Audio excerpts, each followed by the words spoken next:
হাসনাত আব্দুল্লাহ, যাকে চেনেন না এমন কোনো মানুষ হয়তো নাই। জুলাই গণ অভ্যুত্থানে তার অংশগ্রহণ কিন্তু সম্মুখ সারিতে ছিল এবং তাকে সবাই চেনেন।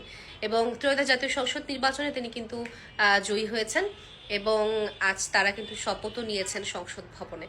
সো সবাই বলা বলি করছিল যে জুলাই গণ অভ্যুত্থানে যে জার্সি পরে হাসনাত আব্দুল্লাহর শুরুটা হয়েছিল, আসলে তিনি ইংলিশ ডিপার্টমেন্টে পড়ে, সেই ইংলিশ ডিপার্টমেন্টের 10 নম্বর জার্সি দিয়ে যে শুরুটা তার হয়েছিল সেইটাও যেন সে সংসদ ভবনে করে। তিনি কিন্তু জনগণের কথা রেখেছে এবং আজ যেহেতু 17ই ফেব্রুয়ারি 2026, আজ জাতীয় সংসদ নির্বাচনের যারা জয়ী হয়েছেন তাদেরকে কিন্তু শপথ পড়িয়েছেন প্রধান নির্বাচন কমিশনার এম নাসির উদ্দিন। সেখানে তিনি উপস্থিত হয়েছেন এবং সেখানে সেই জার্সি পরে কিন্তু সে তার যে জুলাই গণ অভ্যুত্থানে যে জার্সি পরে সে আন্দোলন করেছিল সেই জার্সি পরেই কিন্তু সে আজকে সংসদে গিয়েছেন এবং শপথ পাঠ করেছেন।